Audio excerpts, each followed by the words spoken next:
Paris നഗരം ഇന്നലെ രാത്രി മിഴിയടച്ച് കാണുമോ? പാർക്ക് ഡേ പ്രിൻസസ് ഗാലറിയിലെ ഇരിപ്പിടങ്ങൾ മറന്നുപോയ മനുഷ്യർ അവരേതോ ത്രില്ലർ സിനിമ കണ്ടിറങ്ങിയ ആവേശത്തിലായിരുന്നു. ചാമ്പ്യൻസ് ലീഗ് ചരിത്രം കണ്ട ത്രസിപ്പിക്കുന്ന പോരുകളിൽ ഒന്നിന് ഫൈനൽ വിസിൽ മുടങ്ങുമ്പോൾ PSG വിജയപേര് മുടങ്ങി. അതിനെത്ര ആയുസുണ്ടെന്നൊന്നും അറിയില്ല. വിൻസെൻ്റ് കോമ്പനി ലൂയിസ് എൻറിക്കയെ ആലിംഗനം ചെയ്തു. മ്യൂണിക് നഗരം നിങ്ങളെ കാത്തിരിക്കുന്നു എന്നപ്പോൾ അയാളുടെ മനസ്സ് മന്ത്രിച്ചു കാണണം. ഈ മത്സരത്തിൽ ഞങ്ങൾ ജയവും തോൽവിയും സമനിലയും അർഹിച്ചിരുന്നു എന്നായിരുന്നു എൻറിക്കയുടെ ആദ്യ പ്രതികരണം. അതിലുണ്ട് എല്ലാം. ഒപ്പം തൻ്റെ മാനേജീരിയൽ കരിയറിൽ ഒരിക്കൽ പോലും ഇതുപോലൊരു മത്സരത്തിന് സാക്ഷിയായിട്ടില്ലെന്ന് അയാൾ പറഞ്ഞു വെക്കുന്നുണ്ട്. ആക്രമണ ഫുട്ബോളിൻ്റെ വശ്യത എന്താണെന്ന് ഫുട്ബോൾ ലോകം കണ്ട 90 മിനിറ്റുകൾക്കാണ് പാരീസ് ഇന്നലെ സാക്ഷിയായത്. 9 ഗോളുകൾ പറഞ്ഞൊരു സെമി പോരാട്ടം ഇന്നലെ ആ ഫസ്റ്റ് വിസിൽ മുടങ്ങും മുമ്പ് വരെ ചാമ്പ്യൻസ് ലീഗ് ചരിത്രത്തിൽ ഒരിക്കൽ പോലും അടയാളപ്പെടുത്തപ്പെട്ടിരുന്നില്ല. ഫുട്ബോൾ മനുഷ്യരുടെ സിരകളിൽ പടരുന്ന ലഹരിയായി മാറുന്നത് എന്തുകൊണ്ടാണെന്ന് ചിലരൊക്കെ ചോദിക്കാറില്ലേ? ഇതുകൊണ്ടൊക്കെയാണത്. ലോക ഫുട്ബോളിലെ 2 പവർ ഹൗസുകൾ, നിലവിലെ ചാമ്പ്യന്മാരായ PSG ഇക്കുറി ഹോട്ട് ഫേവറേറ്റുകളായ ബയേണിനെ സെമിയിൽ തന്നെ നേരിടും എന്നുറപ്പായപ്പോൾ ഫൈനലായിരുന്നു ഈ പോരാട്ടത്തിന് വേദിയാകേണ്ടിയിരുന്നത് എന്ന് അടക്കം പറഞ്ഞവരാണ് ഫുട്ബോൾ പ്രേമികൾ. സെമിയിൽ തന്നെ ഒരു ത്രില്ലർ പറക്കുമെന്ന് സകലരും മനസ്സിൽ ഉറപ്പിച്ചു. എന്നാൽ അതിതുപോലൊന്നാകുമെന്ന് ആരെങ്കിലും സ്വപ്നത്തിൽ കരുതി കാണുമോ? 59-ാം മിനിറ്റിൽ 5-2 PSG മുന്നിലെത്തിയ ആ മത്സരം അവസാനിച്ചത് 5-4 എന്ന സ്കോറിനാണ്. ബയേണിൻ്റെ അടങ്ങാത്ത പോരാട്ട വീര്യം കണ്ടാണ് ഫൈനൽ വിസിൽ മുടങ്ങിയത്. ഒന്നും തീർന്നിട്ടില്ല എന്ന മുന്നറിയിപ്പുമായാണ് ബയേൺ പാരീസ് നഗരം വിടുന്നത്. എൻറിക്കെ കരുതിയിരിക്കണം, കോമ്പനിയുടെ കളി കാണാനിരിക്കുന്നേയുള്ളൂ. 17-ാം മിനിറ്റിൽ ഹാരി കെയ്ൻ്റെ പെനാൽറ്റിയിൽ നിന്നാണ് ആ ഗോൾ വർഷം ആരംഭിക്കുന്നത്. കിമ്മിച്ചും ഒലിസയും ഡിയാസും ചേർന്ന് ഫൈനൽ തേർഡിൽ വെച്ച് നടത്തിയൊരു മുന്നേറ്റം.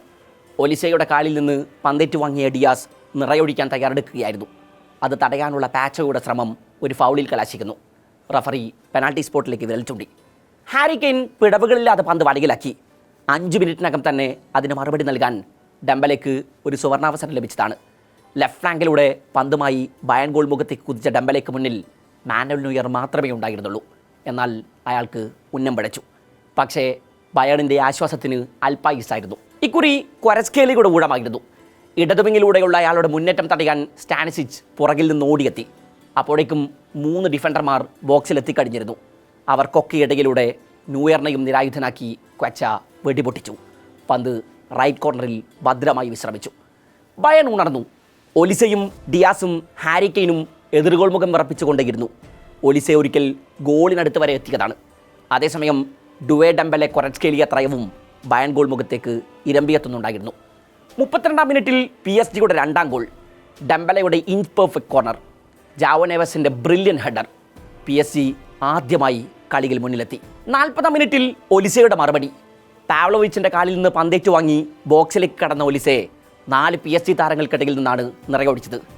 5 മിനിറ്റിനുള്ളിൽ ആദ്യയുടെ മറുപടി. ആദ്യ പകുതിക്ക് അവസാനിക്കാൻ സെക്കൻഡുകൾ മാത്രം അവശേഷിക്കെയാണ് ആ വിവാദ ഗോൾ വന്നത്. ഡെംബലെ വലതുവിങ്ങിലൂടെ നടത്തിയൊരു മുന്നേറ്റത്തിനിടെ അൽഫോൺസോ ഡേവിസിൻ്റെ കയ്യിൽ പന്ത് കൊള്ളുന്നു.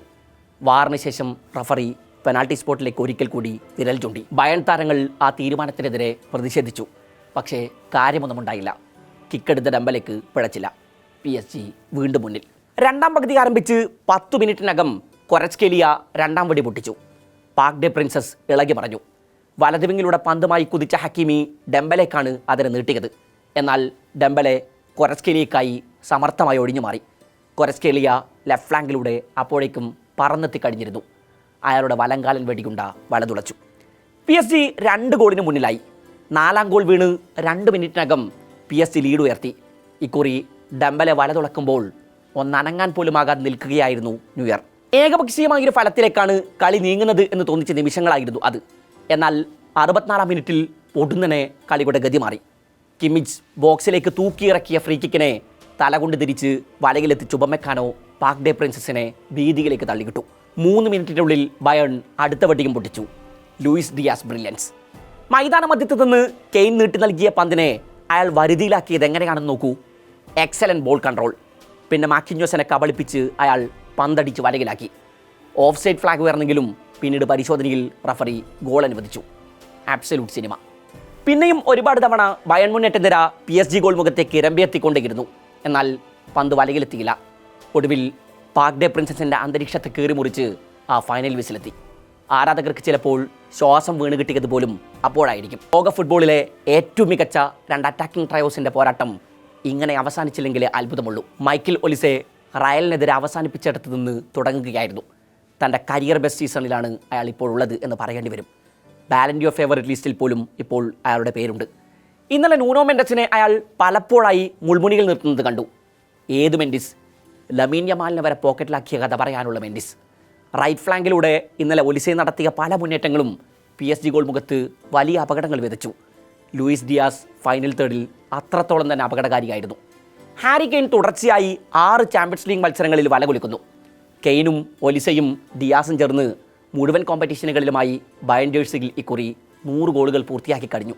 അപ്പുറത്ത് ഇടത് വിങ്ങിൽ ക്വററ്റ്സ്കേലിയ ബയണിന് ഇന്നലെ വലിയ തലവേദനയായിരുന്നു. ഒപ്പം ഒസ്മാൻ ഡെമ്പലെയും ഡുവയും കളം നിറഞ്ഞു. ഡെമ്പലെ തേടിയാണ് മാൻ ഓഫ് ദ മാച്ച് പുരസ്കാരം എത്തിയത്. അയാൾക്ക് ഇപ്പോൾ അത് ഒരു പുതിയ കാര്യമല്ലാതായിട്ടുണ്ട്. ഈ സീസണിൽ PSG-ക്കായി 35 മത്സരങ്ങളിൽ നിന്ന് 18 ഗോളും 10 അസിസ്റ്റും ഡെമ്പലയുടെ പേരിലുണ്ട്. ക്വററ്റ്സ്കേലിയാകട്ടെ UCL-ൽ ബിഗ് ഒപ്പോണൻസിനെതിരെ കളനിറയുന്നത് തുടരുകയാണ്. ചെൽസിക്കും ലിവർപൂളിനും മൊണോക്കോയ്ക്കും ദാ ഇപ്പോൾ ബയണിനെതിരെയും അയാൾ വലകുലിക്ക് കഴിഞ്ഞു. അപ്പോൾ ഒന്നും തീർന്നിട്ടില്ല. മെയ് 7-ന് 2ാം പാദം അങ്ങ് അലയൻസ് അരീനയിൽ വിൻസെൻ്റ് കോമ്പനി ലൂയിസ് എൻറിക്കയുടെ കുട്ടികളെയും കാത്തിരിക്കും. അന്നറിയാം ആരാണ് ഇക്കുറി UCL-ലെ യഥാർത്ഥ ഹോട്ട് ഫേവറേറ്റുകളെന്ന്.